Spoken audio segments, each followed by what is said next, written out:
All right. So we're gonna get into the law. This is the Tuesday law call. First off, I want to give all honor and glory to the Most High God, Yahweh, through the name of His Son, Yahweh Shah Hamashiach. All right, we're gonna start off with a couple of scriptures.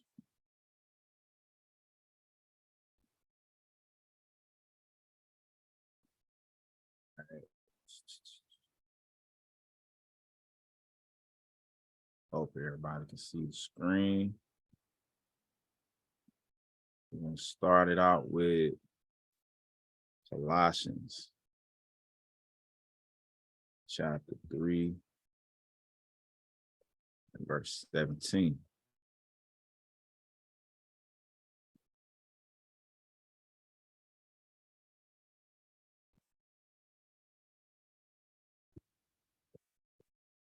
All right, so it says, and whatsoever you do in word or deed, do all in the name of the Lord Yahweh Shah, giving thanks to Yahweh and the Father by him. All right, so whatever we do, we're going to give all honor and glory to the Most High God, Yahweh, through the name of his Son, Yahweh Shah.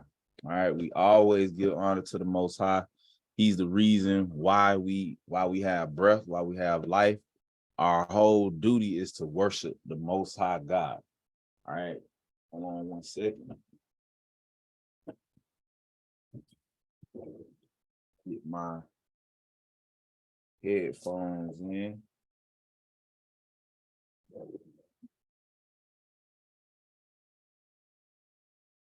And brothers, I can't, if you got your hand raised, I won't be able to see you. So, just if you got a precept or anything, something that you want to say or bring out, just cut me off, man. It ain't no problem, because I can't see your hand raised. All right. So yeah, we want to give all honor and glory to the Most High God and everything that we do. All right, let's get another precept. Let's go to the book of Baruch. Let's go to Sirach.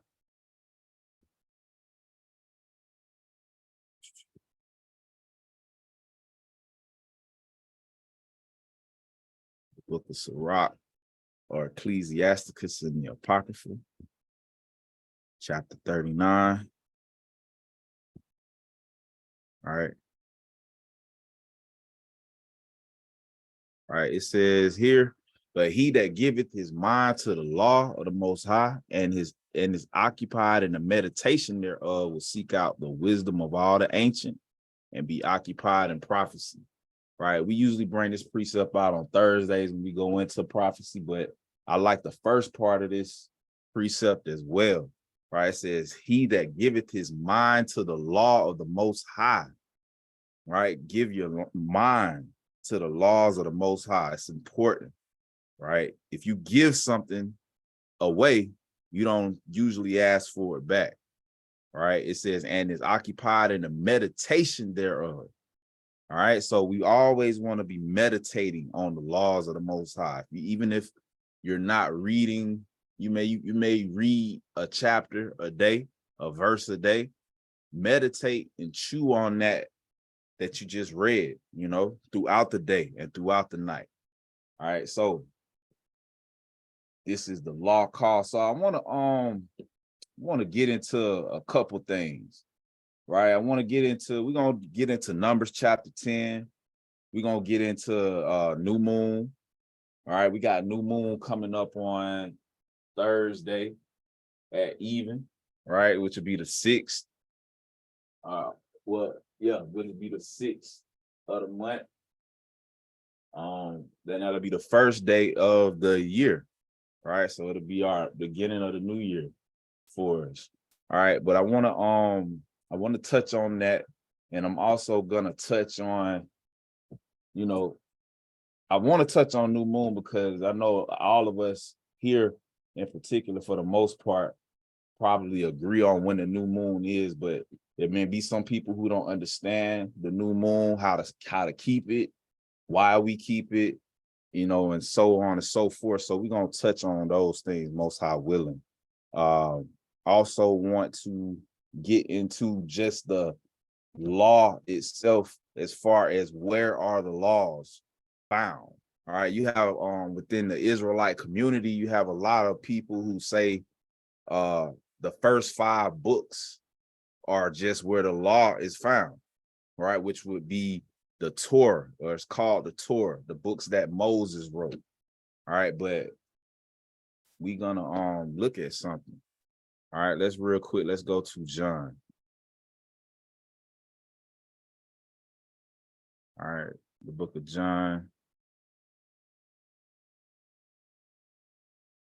chapter 10. We're gonna go to 34. All right, so this is Yahushua. All right, it says, Yahushua answered them, is it not written in your law? I said ye are gods. All right, and this is coming from Psalms, where he's quoting. All right, so not only are the first 5 books of the Bible considered to be the law, all right, we're gonna see that this whole book is the laws of the Most High. Even in Matthew, the Gospels, the epistles of Paul, you have commandments throughout the Bible. All right, so that word Bible, when you look into that word Bible, it just means the books. All right, the books. It comes from a Latin word called biblios. Biblos, I might be saying it wrong, but essentially it means the books. All right, so when you have a book without a title, it's very difficult to understand when upon receiving it what that book is going to be about. All right, most books, all books have a title for the most part. This is the only book that I know of that is called the books. So therefore you have people that tend to make their own interpretations of what this book is about because it doesn't have a title anymore. Why is that so? Let's go real quick to Psalms 83. Why did they change the name of the book? And then we're going to look at what the name of the book actually is. All right, I figured out how to zoom in. I looked at the last class and it was hard to read the precepts on the screen. I figured out, all praise to the Most High, how to zoom that thing in. So hopefully this is it shows up a lot clearer this time around. All right, so Psalms 83 and verse 3, it says, they have taken crafty counsel against thy people and consulted against thy hidden ones. All right, so it's crafty counsel to take a book that belongs to a people that's specifically for a specific nation, and then you change the name of it, right? You change the name of it. So people can pick this book up and they no longer understand unless someone has gone and retaught them what the book is about, right? So let's get some real quick.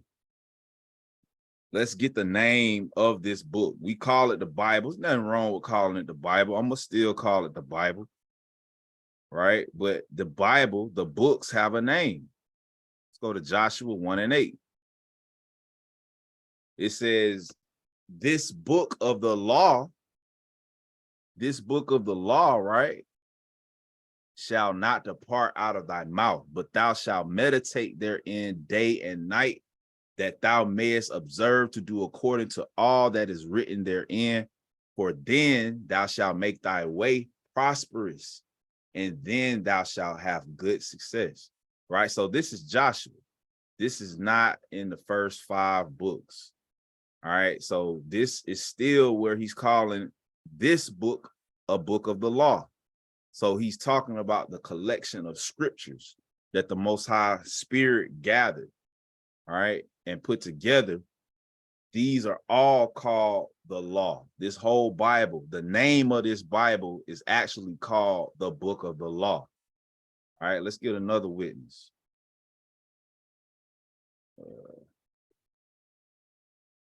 Figured that out yet. I ain't figured out how to just jump right from the regular Bible to the Apocrypha right there, but it's all good. Figure it out in a minute, one of these days. Go to Baruch chapter 4 and verse 1. All right, there it is again. This book of the commandments of Yahweh. This is the book of the commandments of Yahweh. All right, and the law that endureth forever. All they that keep it shall come to life, but such as leave it shall die. This is all the way in Baruch. All right, Baruch was Jeremiah's scribe. For anybody that might not know, he actually wrote Jeremiah for him. All right, so he said all the way in his book, this is the book of commandments, because there are commandments in Baruch. All right, you got commandments all throughout this Bible.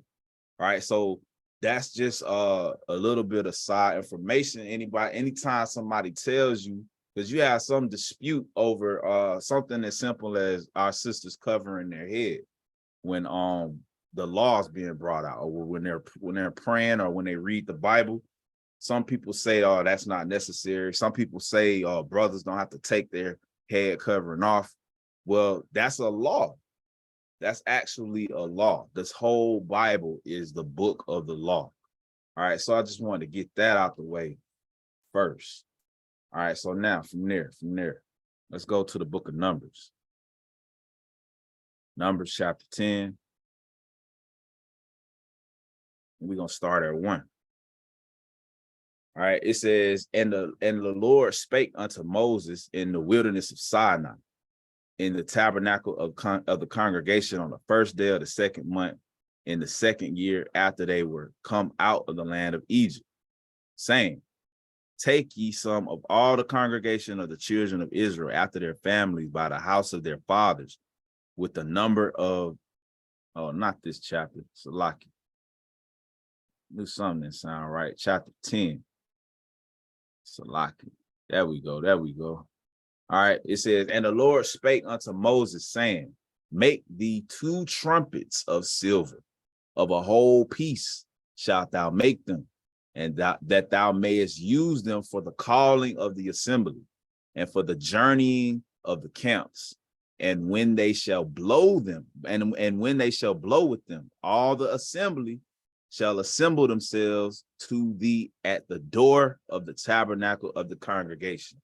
All right, so the Most High told Moses, look, make 2 trumpets of silver, and when you blow them, that's the calling of an assembly, right? And for the journeyings of the camps, right? And there's a distinction in the blows. We're gonna see that. Verse 4, it said, and if they blow but with 1 trumpet, then the princes, which are the heads of thousands of Israel, shall gather themselves unto thee. So 1 trumpet blowing, that was just a call for just the leaders, all right? The leaders of the tribes, right? They called them princes. That was to gather them if you heard 1 trumpet. All right, it says, when you blow an alarm, all right, when you blow an alarm, then the camps that lie on the east part shall go forward. When you blow an alarm the second time, then the camps that lie on the south side shall take their journey. They shall blow an alarm for their journeys. But when the congregation is to be gathered together, ye shall blow, but ye shall not sound an alarm. Right. So right off the bat, we see that there were distinct types of trumpet blows. Right. You had sometimes 2 trumpets being blown. Right. You had an alarm, a blow of the trumpet that was an alarm. So it had to sound like an alarm when it was blown, in order for the people to understand what was being signaled to them. All right. So this is almost like we sound an alarm when we go out and preach the word to our people, right? And it's supposed to be an alarm. It's supposed to actually be an alarm. So when we go out and teach, brothers, we got to understand that it's a sense of urgency that's got to be behind our tone, right? Even when you're reading, you understand? It's got to be a sense of urgency. It's got to sound like an alarm, because we're actually trying to warn our people, right? Just a side note, right? It says, where I left off, verse 6. When you blow an alarm the second time, then the camps that lie on the south side shall take their journey. They shall blow an alarm for their journey. But when the congregation is to be gathered, you shall blow, but you shall not sound an alarm. So for just the gathering of the congregation, it wasn't supposed to sound like an alarm. They were supposed to understand the distinct differences in sound, right? Verse 8. And the sons of Aaron, the priest, shall blow with the trumpets, and they shall be unto you for an ordinance forever throughout your generations. All right. And if you go to war in your land against the enemy that oppresseth you, then you shall blow an alarm with the trumpets, and ye shall be remembered before the Lord your God, and ye shall be saved from your enemies. Man, that's heavy. He said, if you go to war in your land against the enemy that oppresseth you, then you shall blow an alarm with trumpets, and you shall be remembered, right? You shall be remembered before your God, and you shall be saved from your enemies. So it's, when we go out to camp, that's us going to war. We going to spiritual war, right? We're going into spiritual war every time we go out to teach our people, because we in the land of our enemy that oppresses us every single day. Every day we under oppression. Right? It says, but by doing that, the Lord remembers us, right? And he says we'll be saved. That's part of our salvation, setting off that alarm, right? Verse 10. Also in the day of your gladness and in your solemn days and in the beginnings of your months, ye shall blow with the trumpets over your burnt offerings and over the sacrifices of your peace offerings, that they may be to you for a memorial before your God. I am Yahweh. Right? So this is a commandment as well. He said, in the days of our gladness and in our solemn days and in the beginnings of your months, right? The word month is synonymous with moon. The word month is synonymous with moon. Let's get that precept.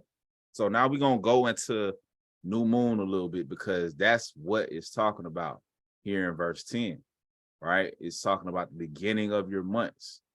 All right. We got the beginning of a new month coming up on the 6th at even. All right. So let's get a precept to show that that is actually the month. The beginning, that moon means month. Let's go to the book of Sirach. The book of Sirach, chapter 43. And we're going to look at verse 7.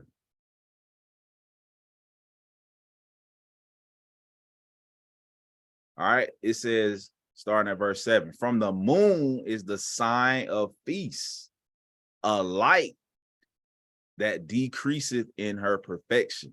The month is called after her name, increasing wonderfully in her changing, being an instrument of the armies above, shining in the firmament of heaven. All right, so the month is called after her name. That's where the word month comes from, moon. So when you say the beginning, when you see the word month in the scriptures, it's actually talking about the moon, right? So let's go from there.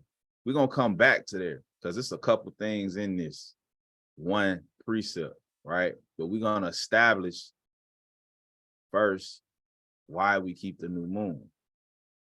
Let's go to the book of Psalms. Psalms chapter 81. And we're going to look at verse 3. All right. Psalms 81 and verse 3 says, blow up the trumpet in the new moon, in the time appointed on our solemn feast day. For this was a statute for Israel and a law of the God of Jacob. So it's a law to keep the new moon and to blow up the trumpet in the new moon. And it says that it is a feast day. It's a feast day, right? Real quick, let me go over to the blue letter. I want to show y'all something. All right, because most of y'all know that we keep the full moon as the new moon. All right, and we're gonna go into why. All right. Verse 3. It says, blow up the trumpet in the new moon in the time appointed. All right. What does that mean? It says here, full moon. Full moon. All right. You got different camps out here. You got some brothers that teach that it's the full moon. You got some brothers that teach that it's the dark moon. You got some brothers that teach that it's the crescent moon. Right. But we want to prove all things. Right. Prove all things. Let's get that. Let's go to 2 Thessalonians. We want to understand why we're doing what we're doing. Am I thinking about? I think I'm thinking about 1 Thessalonians. Yep. Yep, there we go. Prove all things. Prove all things. Hold fast that which is good. Right. So we don't want to just ever say anything, right? We don't want to ever just be doing anything and not understanding why it is that we're doing it. We want to prove it. Right. So let's prove it. Right. The blue letter just said that it's the full moon when you go into time appointed. All right. But I want to understand also why you got, because when you look at Amalek, the so-called Jewish man, he keeps the crescent moon. Right. And when you look at Esau and his science, he tells us that it's the matter of fact, let me pull this up. When you look at Esau and his science, he tells us that it's this, that this dark moon is the new moon. Right. I believe, yeah, this is the one that Amalek keeps, the waning crescent. Right.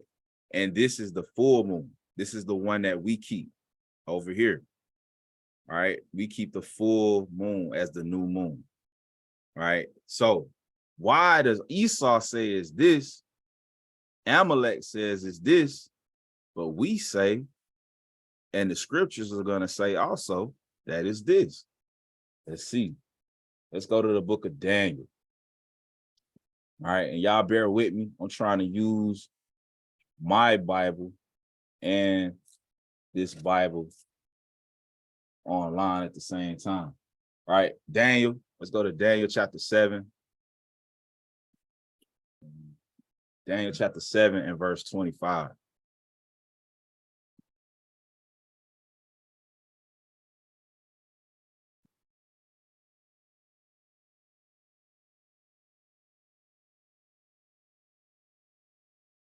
Daniel 7 and 25.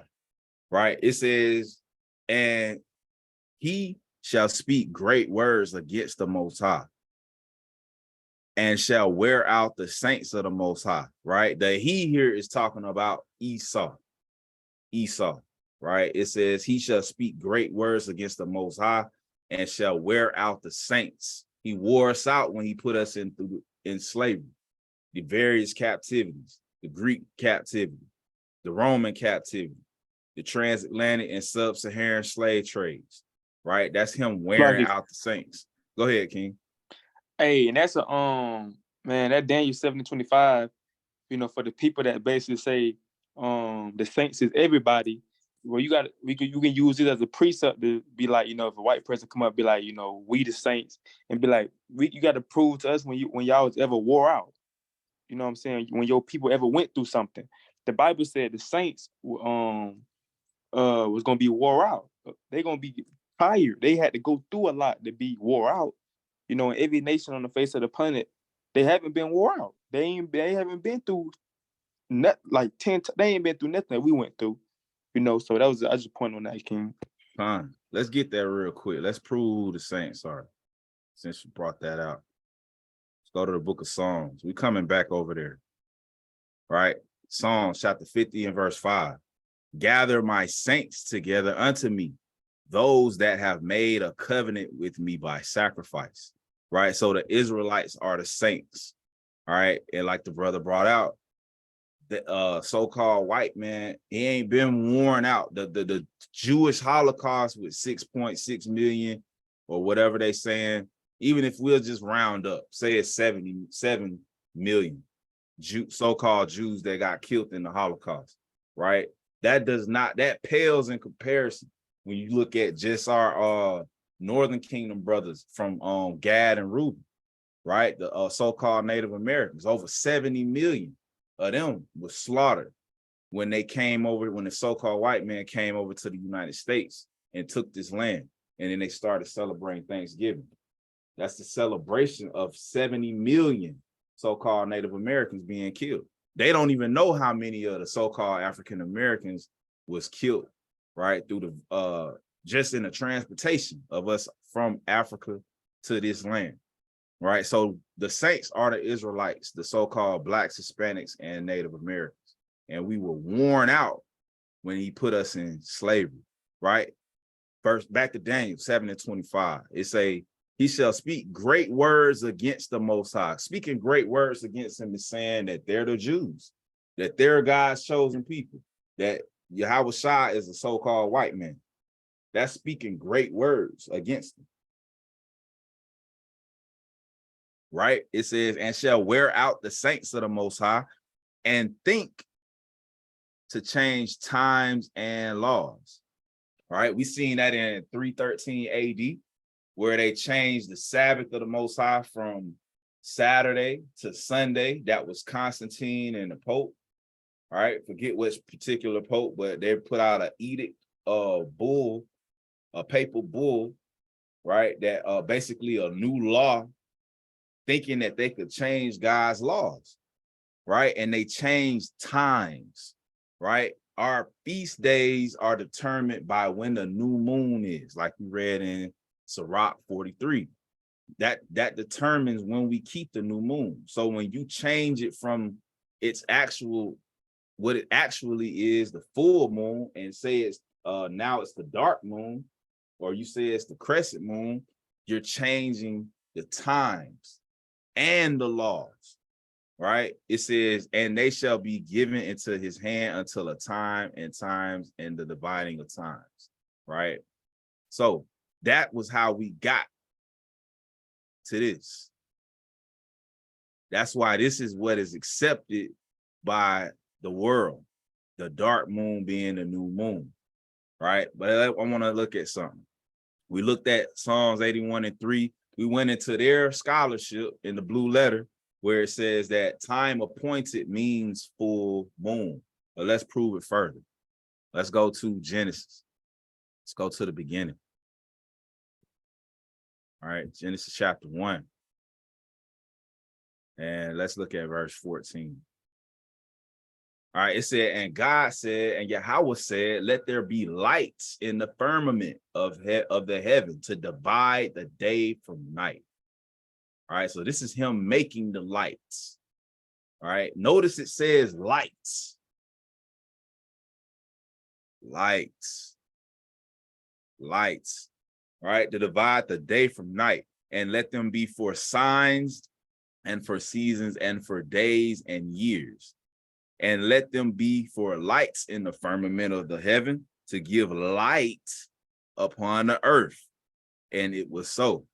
And Yahweh made two great lights. Two great lights. Both the lights were great. All right. So we coming back. That's not a light. That is not a light. The other light he's talking about for the day is, of course, the sun. But this is not a light, and it's definitely not a great light. This is not a great light. It's a little bit of light,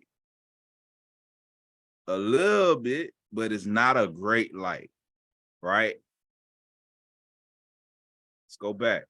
And God and Yahweh made two great lights, the greater light to rule the day, which is the sun, and the lesser light to rule the night. He made the stars also. Now, this light that he made to rule the night was supposed to be a great light, but less greater than the sun, right? But it had to be greater than the stars in order to rule the night. This light was supposed to rule the night. All right, so it's definitely a light. Let's get some more. Go ahead. I just say this, and when you think about it, if you ever go outside at a full moon, you will see the difference in the night. Just do it yourself. Go out one day at night at a so-called new moon, but there's no moon in the sky. In a full moon, you will see the difference. And a full moon is literally, you can literally see outside at night. And we talking about, that's a great point, because we talking about the new moon, right? The first moon that the Most High made was the newest moon. It don't get no newer than that moon, right? And he said that it was a great light. Let's think about something. If you get a new car, right, and they only bring you out a bumper, which would be like this, but it's a brand new bumper, freshly painted, brand new bumper, and they say this is the car. Is that acceptable? No, that's not acceptable. You're gonna say, where's the rest of it? Where's the rest of the car? Right? This can't be the new moon, and we're gonna prove it. We're gonna prove it. All right. It said prove all things. Let's go to the book of Second Ezra. Second Ezra's. I ain't nifty with that thing yet. I'm gonna get it. I'm gonna practice. Second Ezra's chapter 6, and we're gonna look at verse 48.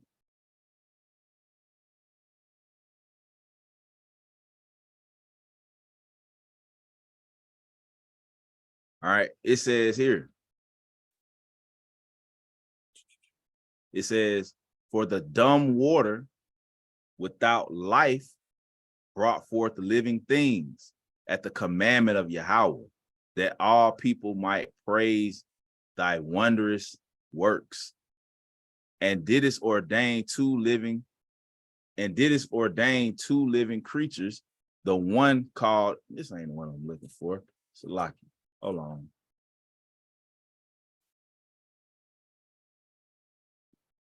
Salaki. Let me get my actual Bible.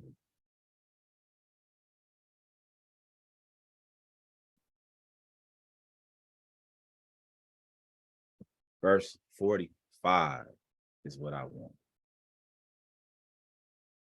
Second Ezra chapter 6 and verse 45.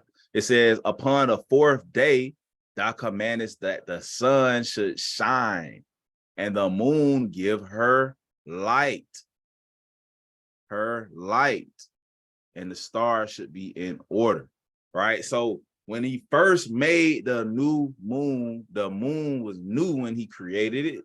It was a light. It was a light. All right. From there, let's go back to Sirach. Let's go back to Sirach 43. Because in order for your moon, whatever new moon that you keep, it's got to fit all of the scripture. It can't fit part of it. It's got to fit everything that the scripture is saying. All right. Let's look at this. Verse 7. All right. It says, he made the moon. From the moon is the sign of feast. It says a light that decreaseth in her perfection, right? Let's look at this. It says it's a light that decreases in her perfection. When you think about something being perfect, you think about something being whole, right? So first off, it's a light. So this is out. That's out. That's not a light. All right. And it says it's a light. It's not only a light, but it's a light that decreases in perfection. From here, this is increasing. All right. Even if you go this way, counterclockwise, that's not decreasing in perfection. This is perfect. This is whole, right? Whole. If you get like I say, if you get a new car and they say it's new, perfect, you're not gonna be expecting to just receive the bumper or the headlights. You want the whole car for it to be perfect. Let's go back to the scripture. It says the month is called after her name, increasing wonderfully in her changing. Increasing wonderfully in her changing. And a lot of brothers that go by the dark moon, they go by that last verse, increasing wonderfully in her changing. Well, it's increasing wonderfully and it's changing from here as well. It's changing and it's increasing wonderfully in the change, right? All the phases of the moon are beautiful. They're all beautiful to look at, right? The waning crescent is beautiful to look at, right? So increasing wonderfully in her changing, you can't just hold on to that part and say, okay, it's the dark moon, because from here, the light is increasing, or from here, the light is increasing. Even if you go this way, like Esau tell you to, it's actually decreased, right? They tell you to go counterclockwise. You see the arrow. Esau say go this way. All right, I don't know. I think you go this way. Go ahead. Can you read that? That's Come. It says the verse 8. The month is called after her name, increasing wonderfully in her changing, being an instrument of the armies above. read the one prior to that one. Verse 7. Verse 7. From the moon is the sign of feast, a light that decreaseth in her perfection. Right. Now, if you listen to this too, right? Listen to 1 and 8. I mean, not 1 and 8, but 7 and 8. 7 says decreasing in her perfection, right? Then it says in verse 8, increasing in her changes. That's the cycle of the moon. The moon decreases and it increases. That's literally the moon. That's the moon cycle right there. It's telling you at perfection, she decreases and increases in her changes. She decreased and she increased in the change of the moon. That's what happens. That's it. Absolutely. So in order for your new moon to be the right one, it's got to fit all of what these scriptures are saying, right? I haven't seen where the moon makes the scriptures make reference to the crescent moon, or that it being something to reverence, right? Or the dark moon. There are precepts that talk about the moon being dark, but it's in reference to judgment. They say the sun and the moon gonna be dark, right? We're gonna look at some more scriptures. So it's got to be a light. The new moon has to be a light in order for it to be the new moon. Let's go to Sirach 39. Sirach 39. And we're gonna look at verse 12.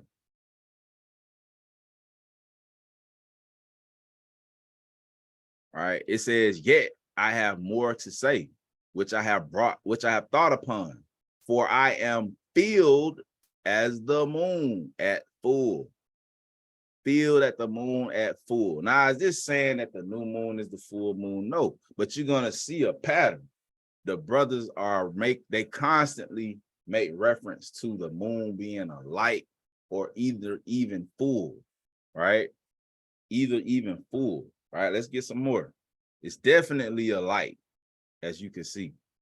Let's go to Sirach 50. Go to Sirach 50, and let's look at verse 5. All right. Say how, this is going into Simon. right? When you read this whole thing, it's going into Simon, the high priest, when he was made high priest, and he was coming out, and they was marveling at how he was in his garment, he was decked out, right? It says, verse 5, how was he honored in the midst of the people in his coming out of the sanctuary? He was as the morning star in the midst of a cloud, and as the moon at full, as the sun shining upon the temple of the Most High, and as the rainbow giving light in bright clouds, right? The Most High is dealing with light. Light represents the commandments, all right? Light represents the law, statutes, and commandments. Let's prove it. Darkness represents sin. Let's go to Psalms, Proverbs, lucky. Go to Proverbs chapter 6, and then look at verse 23. For the commandment is a lamp, the law is light, and reproofs of instruction are the way of life, right? So you got, like the brother Eleazar brought out Sunday, you got good and evil. God, the Most High he deals with opposites most of the time. You know what I'm saying? You got good, evil, up, down, left, right, light, darkness. So light represents the law, right? What about darkness? Let's go to Ephesians chapter 2.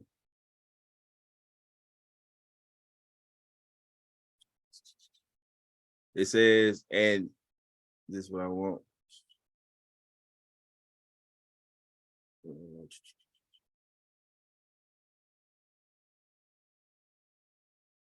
That ain't what I want. Think about something else. Hold on.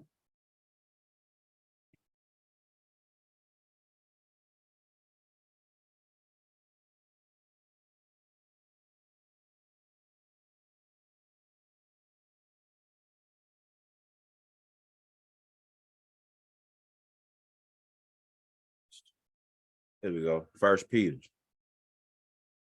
chapter 2 and verse 9.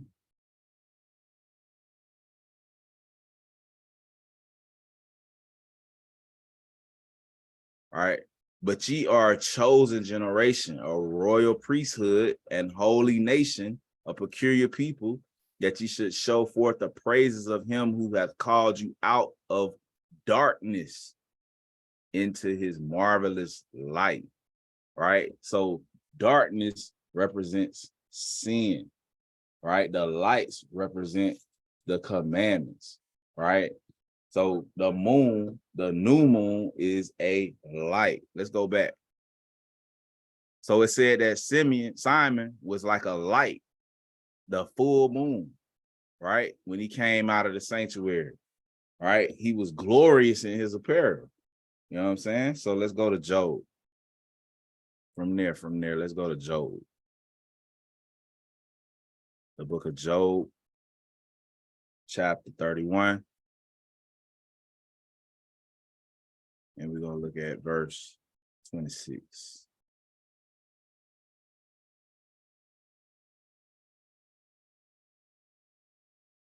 All right. He said, if I beheld the sun when it shined, or the moon walking in brightness, right? Every time you see brothers making reverence to the moon, you're going to see them making reverence to it when it being in brightness or being a light, right? A light. Let's get another example. Let's go to Isaiah.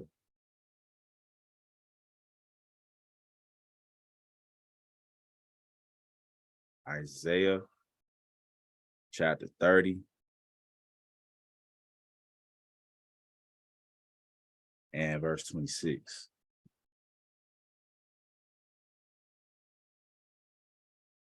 All right.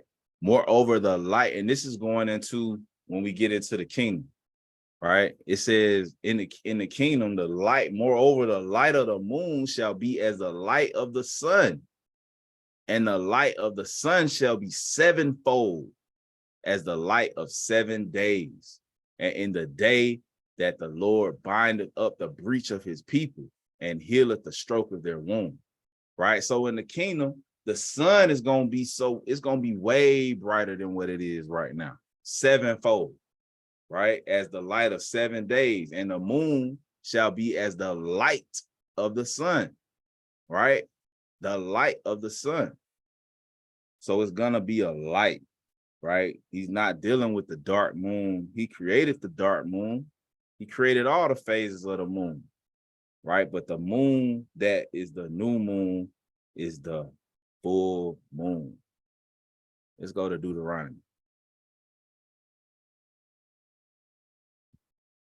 Just dealing with right now why we keep the full moon as the new moon. Deuteronomy chapter 33. And let's look at verse 26.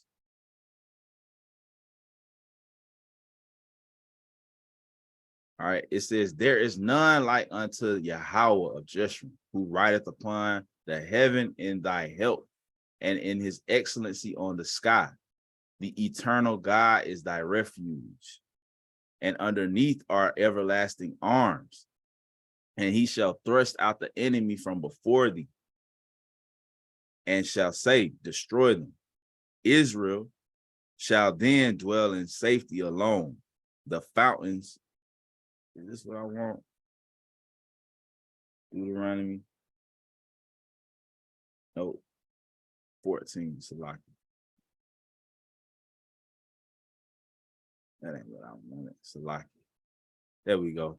It says, and for the precious fruits brought forth by the sun, and for the precious things put forth by the moon, right? So you got even certain things, certain animals. This is going into Joseph's blessing, Ephraim and Manasseh, right? That they would live on the islands, right? In beautiful places in the future, like what you got Puerto Rico and Mexico. In that land, they actually got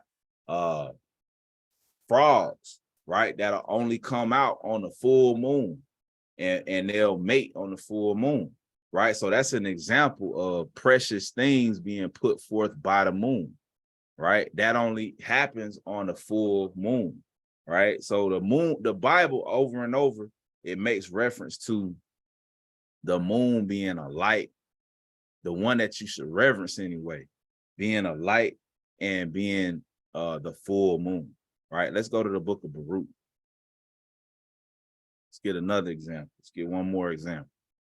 Then I'm going to go into what you should be doing on the new moon. Baruch chapter 6, and we're going to read verse 60.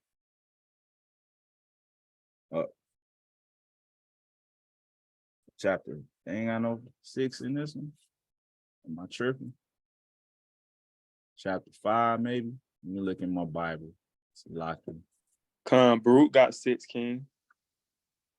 Oh, it ain't in this one, I guess. Well, I'm gonna just read it. All right. It says, for the moon, Baruch chapter 6, verse 60. I don't know, that's weird. I don't know why I ain't got that in the but anywho, it say, for the moon, for the sun, moon, and stars being bright and sent to do their offices are obedient, right? So it always is making, unless it's talking about judgment, it's always going to make reference to the moon being a light, right? It's always, you're going to see that over and over in the scriptures. All right, so now let's go back to Numbers 10. So this is why we keep the new moon as the full moon, right? It's compelling evidence throughout the scriptures that it's the full moon. All right, so let's go back to Numbers 10 and 10.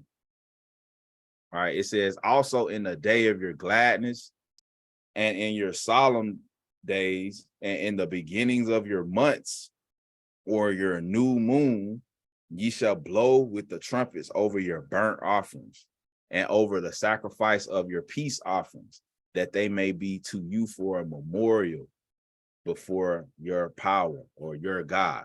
I am the Lord your God, right? So we had to make sacrifices on a new moon. We don't do sacrifices anymore, right? We don't do the sacrifices anymore. Hebrews 10 on down. Yahweh Shai, or who the world calls Jesus, is not a lamb, right? So they had to make sacrifices, right, on a new moon. And we're gonna go to Numbers chapter 28 real quick. Numbers chapter 28, and we're gonna read about how we had to do that, right? This is I'm gonna start at verse 3. I'm gonna start at 1. And Yahweh spake unto Moses, saying, command the children of Israel and say unto them, my offering and my bread for my sacrifices made by fire, for a sweet savor unto me, shall ye observe to offer unto me in their due season. And thou shalt say unto them, this is the offering made by fire, which ye shall offer unto Yahweh, 2 lambs of the first year without spot, day by day, for a continual burnt offering. So every single day, we had to offer 2 lambs, right? I like to go into the offerings, even though we don't do that no more. I like to get into that because y'all, it's important for us to understand how much work was being done by the Levite priesthood, right? And when you sin, you compounded that work. That they already had to kill 2 lambs every single day, every day, right? So this is a lot of the reason why when you read in Paul's letters, when he's telling them that they're not under the law of sacrifice, right? He's speaking that way because he's dealing with Israelites who had been making or have known the law to say that they had to make sacrifices every single day of their life. He's trying to convince them or compel them, look, Yahweh Shai is the lamb. He's the offering. That's in particular, that's why Hebrews is written the way that it's written, right? Because he's trying to compel them to understand you don't have to do these things anymore, right? Verse 4, moving on, reading on. So you had to offer every day 2 lambs without spot or blemish every single day, right? The 1 lamb thou shalt offer in the morning, and the other lamb shalt thou offer at even, and a 10th part of an ephah of flour for a meat offering, mingled with the 4th part of an hin of beaten oil. It is a continual burnt offering which was ordained in Mount Sinai for a sweet savor, and a sacrifice made by fire unto Yahweh. And the drink offering thereof shall be the 4th part of an hin for the 1 lamb. In the holy place thou shalt cause the strong wine to be poured unto the Lord for a drink offering. All right, verse 8. The other lamb shalt thou offer at even, as the meat offering of the morning, and as the drink offering thereof thou shalt offer it, a sacrifice made by fire, a sweet savor unto Yahweh.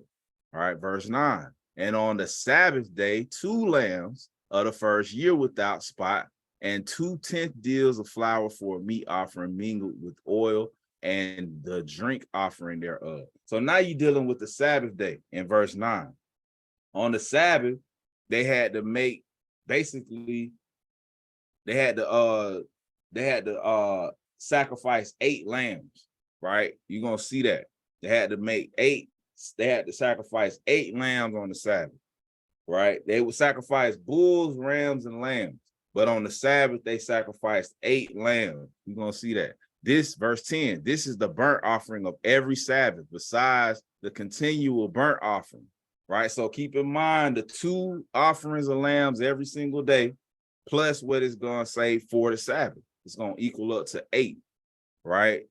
Verse 11, and in the beginnings of your, so verse 10, it say this is the burnt offering of every Sabbath, besides the continual burnt offering and his drink offering, right? Verse 11, now he's dealing with on the Sabbath, in the beginning, not the Sabbath, but on the new moon, right? Verse 11 through 15 is dealing with the new moon, right? And they had to do even, you're going to see that they offer even more sacrifices on the new moon, right? Because it was a different kind of a Sabbath. right? We're gonna go into that it is actually a Sabbath, what you can do, what you can't do on the Sabbath, on the new moon, right? So verse 11, it says, in the beginnings of your months, ye shall offer a burnt offering unto the Lord, 2 young bullocks or 2 bulls, 1 ram, 7 lambs of the first year without spot, right? So that's a total of 10 sacrifices, 10 animals being sacrificed.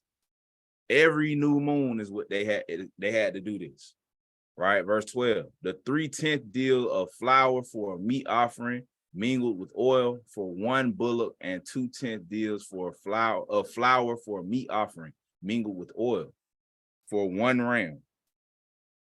Salaki. And a several tenth deal of flour mingled with oil for a meat offering unto 1 lamb, for a burnt offering of a sweet savor, a sacrifice made by fire unto Yahweh. And their drink offering shall be half an hin of wine unto a bullock, and the 3rd part of an hin unto a ram, and the 4th part of an hin unto a lamb.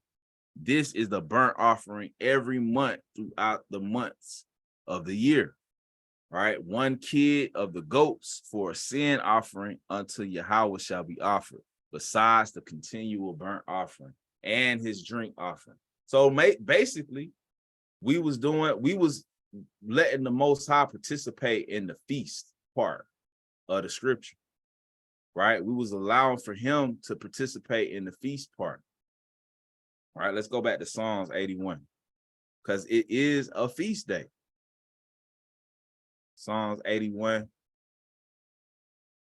and verse 3 and 4, right? It says, blow up the trumpet in the new moon, in the time appointed, which we looked into that time appointed. It says it's the full moon on your solemn feast day. For this was, so it's a feast day. So not only would we feast, right? You see, we got the Lord wine, bread, he had some beef and some lamb, right? He symbolically, spiritually speaking, he ate good, just like we would. We are too. We're supposed to come together and have a feast on the new moon, right? So if you live around other Israelites, right, and y'all are like-minded, the brother Eleazar went over that Sunday, right? It's important to serve and keep these feasts with like-minded people, right? Because when you're like-minded and you go to pray, right? When you go to do anything to serve the Lord, when you're like-minded, it holds more weight, right? We may even can argue that that's the only time it does hold weight. You know, the Most High says, "With 2 or 3 are gathered, that I am in the midst," right? But it's important to be on one accord when you're doing these things, right? So from there, let's go to Amos. Let's look at some other things. Let's get some more details on the new moon. Amos chapter 8. So we know it's a feast day. All right, it's a holy convocation. All right, let's look at this. Amos chapter 8, we're going to read verse 4. It says, "Hear this, O ye that swallow up the needy, even to make the poor of the land to fail, saying, when will the new moon be gone, that we may sell corn, and the Sabbath, that we may set forth wheat, making the ephah small and the shekel great, and falsifying the balances by deceit." Right? So what you had going on specifically is you had brothers dealing falsely with their people, right? They would make false weights and false balances, right? But the point is that they were saying, when will the new moon be gone, that we may sell corn, right? Because they understood that you didn't do any buying or selling on a new moon, because it's a type of Sabbath, right? So on the new moons, on the full moons, at the beginnings of the month, the new moon starts at even, right? That's when a new day starts. So you weren't allowed to sell anything, and you still aren't allowed to sell or buy anything on the new moon, right? That's very important, but specifically for this new moon, because this new moon for this month starts on Thursday, and or Thursday night, and then ends Friday night. But Friday night is the beginning of the weekly Sabbath. So you coming into a sort of a double Sabbath. So everybody prepare for that. You know, go ahead and get the things that you need early, because on the new moon, you're not allowed to buy or sell. Go ahead, you had some? Who that was? I don't know who that was. Go ahead, bro. Oh yeah, I was gonna say, man, that just shows like how a lot of our people, you know, was wicked back then and still is to this day, because you know they was going through the motions. They was like, man, I'm ready for this new moon to be over. We should never feel like that during these feast days. We should never feel like I'm ready for it to be over, or you know, I need to hurry up so I can get back to business. Because that shows that your heart is not really fit to serve the Most High God. If you really trying to rush these feast days to be over, that means that you truly don't love the Most High. You don't love His commandments. You love the world, and you just partaking in these feast days because the Lord told you to, but you ain't doing it because you actually want to. You know, but we can't be like that in this truth. We gotta, when the new moon come up, we should be looking forward to it, right? Because you get to link up with brothers and sisters. Hey, it's very rare that we get to do that because we work about every day besides the Sabbath. So when these feast days come and we know that we get to rest and also link with brothers and drink some wine, eat some food, watch TV, listen to music, that should be something that we look forward to, not something that we should want to hurry up and get over. But you got to keep. Con, that's a good point. Let's go into that, because I mean, this ain't, you know, we're gonna have to keep the new moon in the kingdom as well. So if you don't like it now, the kingdom don't want to, you might not want to go to the kingdom. Let's prove it. Let's go to Isaiah chapter 66. We're gonna keep all the feast days, even in the kingdom. Right? It's gonna be a beautiful thing, man, in the kingdom of heaven, with all those Israelites on one accord, all righteous, no ill-modest dressed people, you know, no niggas. You know, it's gonna be righteous people, right? Isaiah 66 and verse 22. It says, as the new heavens and the new earth, which I will make, shall remain before me, saith Yahweh, so shall your seed and your name remain. Right? It says, and it shall come to pass that from one new moon to another, and from one Sabbath to another, shall all flesh come to worship before me, saith Yahweh. And they shall go forth and look upon the carcasses of the men that have transgressed against me. For their worm shall not die, neither shall their fire be quenched, and they shall be an abhorring unto all flesh. Right? So this is going into the kingdom of heaven. You're going to be keeping the new moons and the Sabbaths in the kingdom of heaven. So if anybody tell you we ain't got to do that, that don't make sense. Why we ain't got to do it now, but we're going to do it in the kingdom of heaven? All right? That don't add up. Don't make sense. Right? So you can't loathe the Most High's laws, right? You can't dislike, well, you can, but it's not wise, right? Let's go to Ezekiel. Ezekiel chapter 46.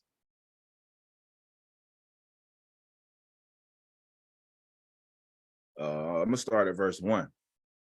All right, it says, thus saith Yahweh, the gate of the inner court that looketh toward the east shall be shut the 6 working days, but on the Sabbath it shall be open, and on the day of the new moon it shall be open.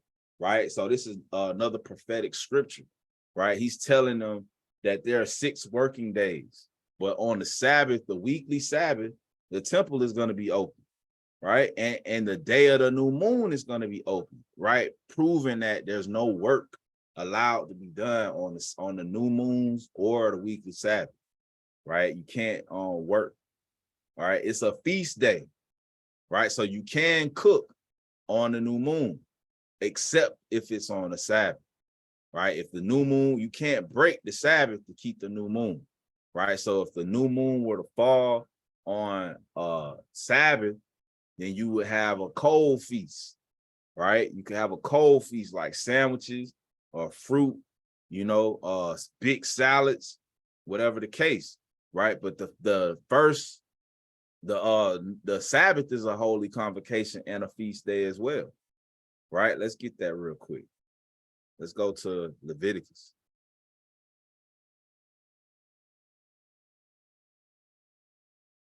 Chapter 23. Let's start at verse 1. So it says, and Yahweh spake unto Moses, saying, speak unto the children of Israel and say unto them concerning the feast of Yahweh, which ye shall proclaim to be holy convocation, set apart gathering, right? Even these are my feasts. 6 days shall work be done, but the 7th day is the Sabbath of rest and holy convocation. Ye shall do no work therein. It is the Sabbath of Yahweh in all your dwellings, right? So this is also a feast day, right? The Sabbath is a holy convocation as well. It's just one that we don't do any work on. We don't cook on, right? Because he said that we're not supposed to cook on the Sabbath day. But the new moon is different. The other feast days, Passover, Feast of Unleavened Bread, Feast of Tabernacles, those are different, right? But you can't break this to keep the rest of the feast days, right? So you got to be careful and be mindful of that when you celebrating your feast days, right? Go ahead. That's a question, but it's a question I asked. So now, what if the Passover falls on the Sabbath? Well, the Passover, we have to cook the lamb, right? So we have to. The only way to keep Passover is by roasting a lamb on fire, right? So you have to. The only way to cook Passover is to do it according to what it says. So that's the only instance where there would be an exception made to if the Passover were to fall on a weekly Sabbath. You have to keep, the only way to keep Passover is to cook lamb and eat it, roast it with fire, right? So that's a good question. That's a good question, but you wouldn't be able to keep Passover. All these other feast days, you can cook them, you can keep them without cooking, without actually cooking, and it can still be a feast, right? It just won't be a feast that you cooked on that day. All right, that's a great question, because you have these kind of things being talked about within Israel. All right, great question. Great question. All right, so from there, let's go to Genesis. Let's go to Genesis chapter 7. I want to look at something with Noah, all right? Because we're talking about the new moon.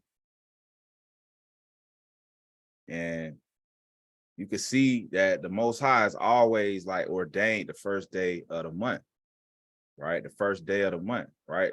Let's look at Noah, Genesis chapter 7, and let's start at verse 5. We're going to read 5 through 16.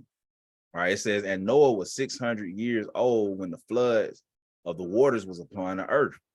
And Noah went in, and his sons, and his wife, and his sons' wives with him into the ark, because of the waters of the flood, of clean beasts, and of beasts that are not clean, and Salaki, and of fowls, and of everything that creepeth upon the earth. All right, real quick, he had to have a law to know which beasts were clean and which beasts weren't clean, because the laws are what tell you that, right? The Bible doesn't always say everything verbatim. Sometimes you have to use wisdom, right? Sometimes you have to use your context clues with the scriptures and the wisdom that the Most High give you to understand the scriptures, right? The Most High doesn't just put everything out there, right? But we know that the only way to know clean beasts and unclean beasts is by the law, because the laws are what tell you. They call it the law of Moses, but we went into that a couple classes back. Moses was who reintroduced the laws to us after we were in captivity by the Egyptians, right? So it's called the law of Moses because he reintroduced it, but the laws have always been around, right? And that's a whole nother class, but You know, the laws have always been around that you see clean beasts and unclean beasts. They had to be around, right? Verse 9. There went in two and two unto Noah into the ark, and the male and the female, as Yahweh had commanded Noah. And it came to pass after 7 days that the waters of the flood were upon the earth. In the 600th year of Noah's life, in the second month, the 7th day of the month, the same day were all the fountains of the great deep broken up, and the windows of heaven were open, and the rain was upon the earth 40 days and 40 nights. So it rained 40 days and 40 nights, right? It said the windows of heaven were open. That's heaven.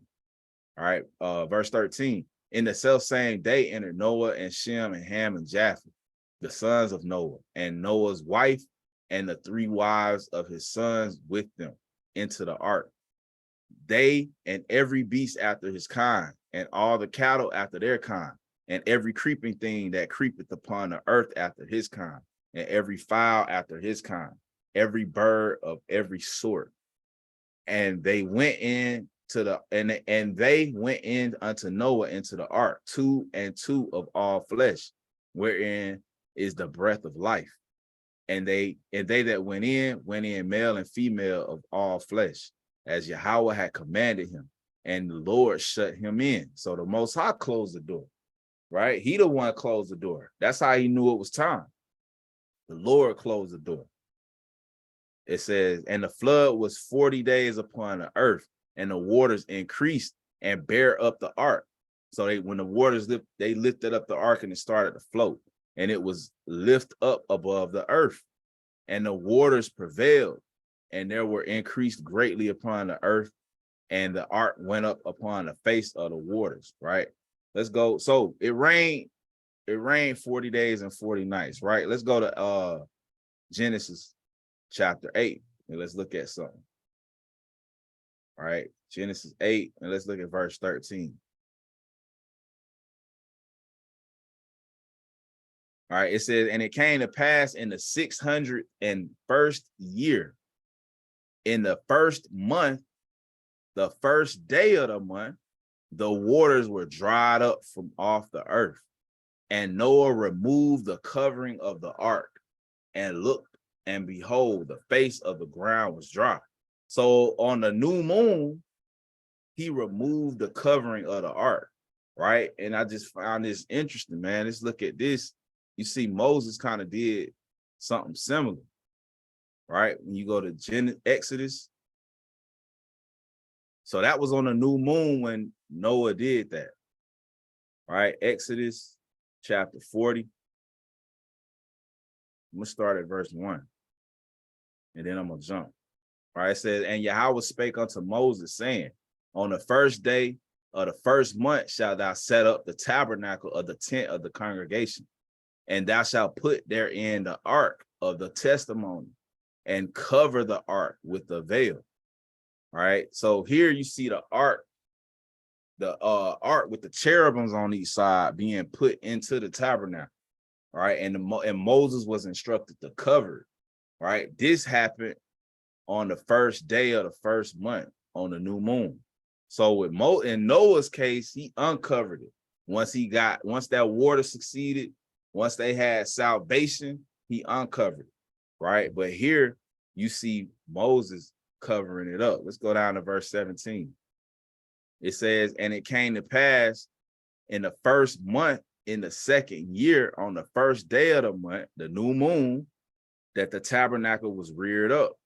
And Moses reared up the tabernacle and fastened his sockets and set up the boards thereof and put in the bars thereof and reared up his pillars. And he spread abroad the tent over the tabernacle and put the covering over of the tent above it, as the Lord commanded Moses, right? So he covered it and Noah uncovered it, right? I just found that to be kind of interesting. But they both did those things on the new moon, what would be considered the new moon, right? So let's go back to Numbers. Numbers chapter 10. So just from that, you can see that there is quite some significance to the new moon. right? It's a holy day. You can't buy or sell on a new moon. You can cook. It's a feast day, right? Unless it falls on the weekly Sabbath, because you don't have to cook to have a feast for the new moon, right? So let's go back to Numbers 10 and verse 10. Also in the day of your gladness and in your solemn days and in the beginnings of your months, ye shall blow with the trumpets over your burnt offerings and over the sacrifice of your peace offerings, that they may be made to you for a memorial before your God. I am the Lord your God. And it came to pass on the 20th day of the second month in the second year that the cloud was taken up from off the tabernacle of the testimony. And the children of Israel took their journeys out of the wilderness of Sinai, and the cloud rested in the wilderness of Paran. Right. So you can just read this whole thing. It's just us packing up in the order that we all packed up in according to the tribes and by the leaders of the tribes. Right. And this whole thing, man, it's just goes into about blowing the trumpets, the significance of the trumpets. Right. When you read, let's get that Leviticus 23 and verse 28, I think it is what I want, because that's the memorial of the blowing of the trumpets. Right. Leviticus 23. Yeah, I think it's 28, if I'm not mistaken.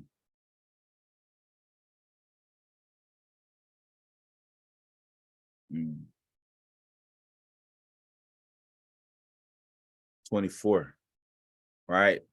23. And Yahweh spake unto Moses, saying, speak unto the children of Israel, saying, in the 7th month, in the first day of the month, ye shall have a Sabbath, a memorial of blowing of trumpets and holy convocation. Right. So this is like the new moon of new moons. Right. It's in the 7th month on the first day of the month. It's like the celebrate we celebrate the new moon every month, but this is like the highest new moon, so to speak. Right. So, and a lot of people, you know, even think that it might be the time when Yahweh Shai actually comes back, when they say the last trump is gonna sound. Right. We just nobody knows for sure. But you know, that speculation, the speculation in that is worthy, you know, because it says the last trump shall sound and then he's gonna come, you know, and this is the memorial of the blowing of the trumpets. Right. It could be at any new moon, right? It could be any new moon that he comes back, right? Or any feast day that he comes back, right? So it's important, you know, before brothers, if you don't have a shofar, you know, before I had mine, I had some little toy trumpets, you know, we would go out there and blow those, you know, but you want to blow some type of trumpet up on the new moon, man. That's a part of it, you know. It's a way that we celebrate, and the Most High says when we do these things, he remembers, right? So that's all I had for the class tonight, the law class. All right, if brothers had anything they want to say, you know, go ahead and bring it out. Other than that, man, I think announcements wise, you know, we got the prophecy call coming up on Thursday at 7 p.m. You know, looking forward to that. So man, this stuff moving fast. It's moving quite fast, man, in the news. Hope everybody been watching the news. A lot going on. The Thursday call should be quite meaty. You know, it's a lot to cover on that. So looking forward to that. We got the Bible study on Sunday at 7 p.m. All right, Obadiah. That brother's up next to teach. I'm looking forward to that. You know, and other than that, man, y'all stay strong in this thing, man. It's perilous times that we're living in, and it's only gonna get harder, right? Let me show one more thing, matter of fact, while I'm thinking about it. All right. Let me go back to the Bible. I'm gonna go over one more because we talked about how the whole Bible is the book of the commandments. right? Which is a fact. You're gonna find commandments all throughout this thing. Right. And as we get further and further, as the days draw nigh, you know, you're gonna get persecuted in this thing, man, for keeping the law, statutes, and commandments. Right. So this is another commandment. All right, a little bit off topic, but not really.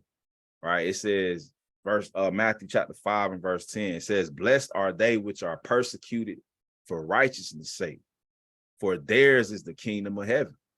Right. So you might be getting persecuted in some way, form, shape, or fashion for trying to keep these commandments, for trying to keep the new moon to the best of your ability. Your job might be persecuting, you know, trying to cut your hours, trying to even fire you for trying to request these days off. You know, you might be going through some things for the sake of keeping the commandments, but it says you're blessed, right? When you're persecuted for righteousness' sake, for the law, statutes, and commandments, for the kingdom is of heaven, for theirs is the kingdom of heaven, right? Blessed are ye when men shall revile you and persecute you and shall say all manner of evil against you falsely for my sake, right? You're going to have people lying on y'all in this thing, man, right? The Most High say that you blessed when that happens to you. You can't forget that. That's important not to forget that, because if you forget it, you're going to let it get you down. You might even fall out of this thing, right? Verse 12, this is the commandment. This is the commandment part of it. It's a commandment that when these things happen, to rejoice and be exceeding glad, for great is your reward in heaven. For so persecuted they the prophets which were before you.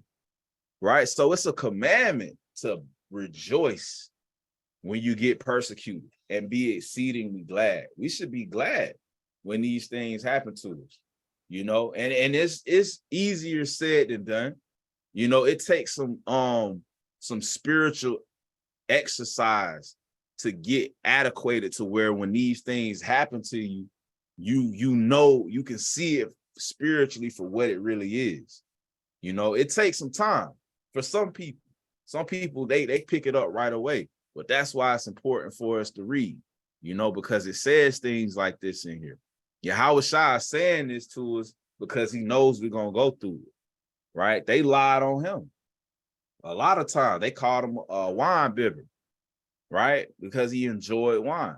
They called John the Baptist a glutton, and he wasn't, he fasted a lot.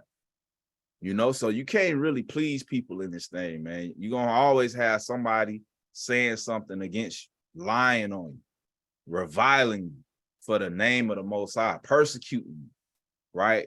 For the name of the Most High. And it's a blessing when these things happen to you, right? And it's a commandment to rejoice and be exceedingly glad. For great is your reward in heaven, for so persecuted they the prophets which were before you.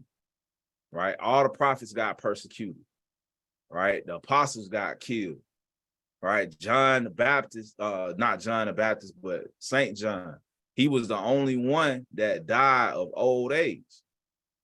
You know, all the rest of them were murdered for the word's sake. And we getting ready to enter into those times again. A lot of us are going to die, but it says your reward is great in heaven. Just by somebody, when somebody lie on you, you should smile. Get in the habit of letting that be something that make you bring a smile to your face, you know? And like I say, these things take practice. It takes having your spiritual senses exercised, right? So I pray that everybody does get more and more exercise in this thing. Somebody had some comment? Okay. Yeah, I pray that everybody. Go ahead, bro. And I was gonna say that's the spirit, man, because that's something that I was going through, man. You know, just people, you know, just don't understand. When you're keeping these commandments, they look at you as kind of weird, like an outcast, which we is though. We not of this world, so of course we're gonna be looked at as weird. You know what I'm saying? Because we keeping the commandments. So we just gotta take under the chin, man. When people don't understand what we're doing, and they might think we're strange, and they talk about us. You know, so we got to take that under the chin because we're doing all of this in the name of Yahweh Hashem Yahushua. We're not doing this in the name of man. You know, Galatians 1:10. You can pull that for me, King? Fine. Galatians 1:10 says it best.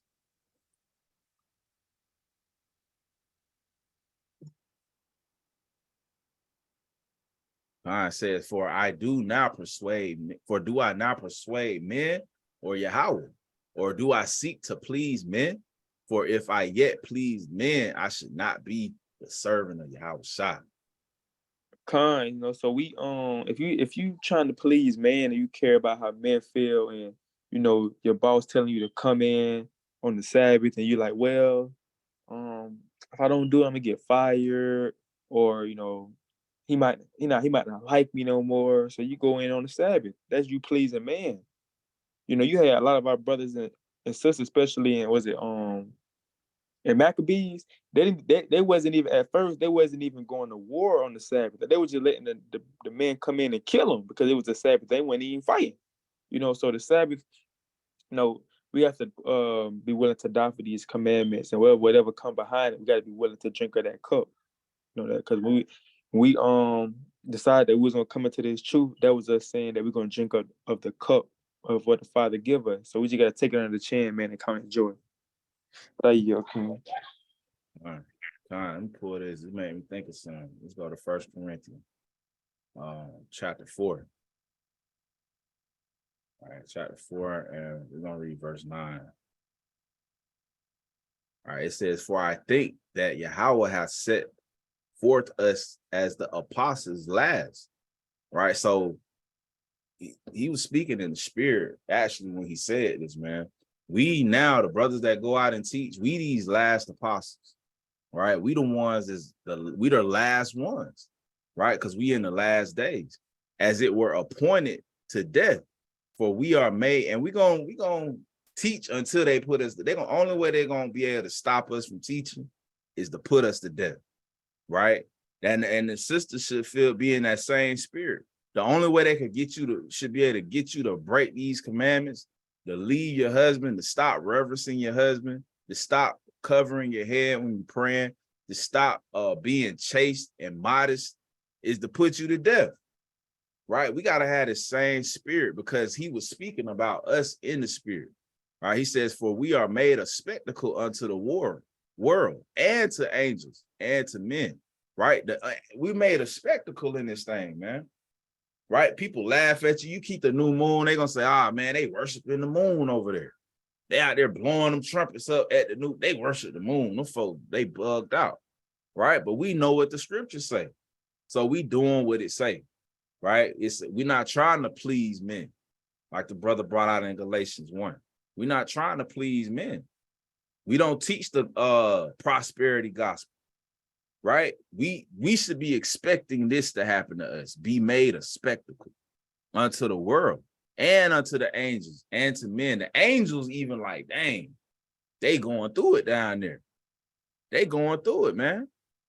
Right? It says, "We are fools for Yahweh's sake, but ye are wise in Yahushua." Right? We the world look at us as foolish for doing these things. Nah, they missing work. They ain't getting that much money how they should be. Right? But we wise in the sight of the Lord. The wisdom of this world is foolishness with Yahweh. Right? It says, "But we are weak, but you are strong. You are honorable, but we are despised." Right? So we're gonna let them say all these things about us, but it's only for the glory of the Most High, man. Right? It's only for the glory of the Most High. This whole thing is fire. How it goes into this whole rest of the chapter. Right? Go ahead, Aliyah.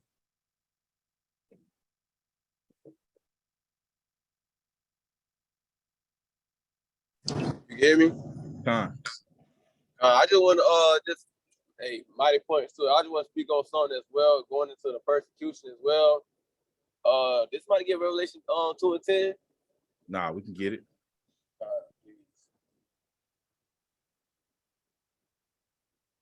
Can you get that for me, please?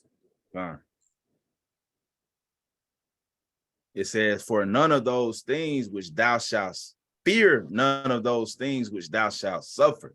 Behold, the devil shall cast some of you into prison, that ye may be tried, and ye shall have tribulation 10 days.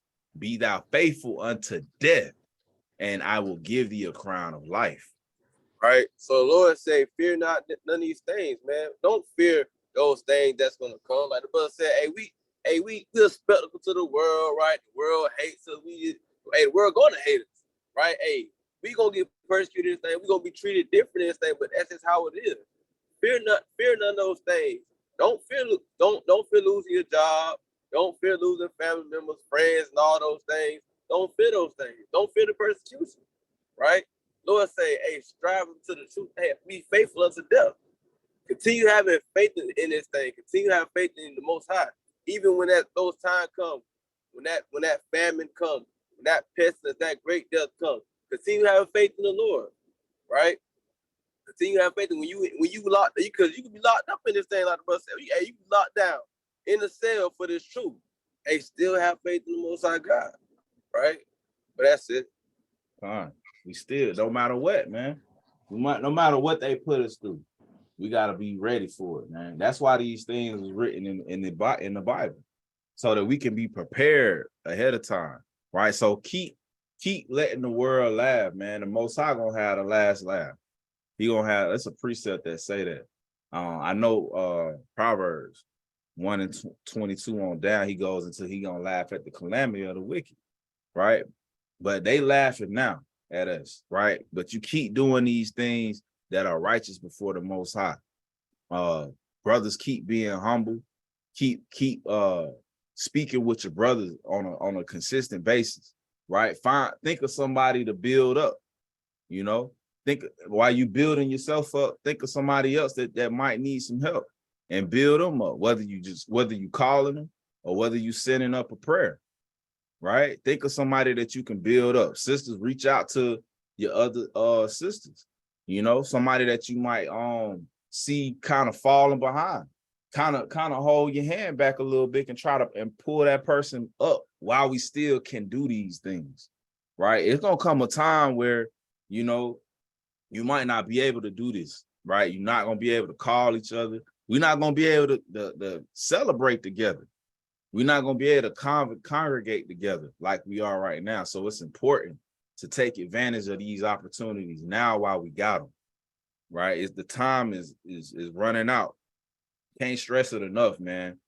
I really, really can't, right? And that's a good thing, right? But it's a bad thing if you teetering on whether or not you want to be in this truth. It's a horrible thing. It's a time to get it together. And we're going to see some strange things as it continues to get closer to Passover, you know, and even after Passover, you know, just as the year rolls on, man, you're going to continue to see strange things going on. All right. But I think with that, man, that's all we got for tonight. You know, if anybody had anything else they wanted to bring out, go ahead. Other than that, man, I'm a big brothers and sisters, mighty, mighty, mighty shalom, man. I hope everybody have a peaceful rest of the evening. And I look forward to talking with everybody again, man. Shalom, y'all. Shalom.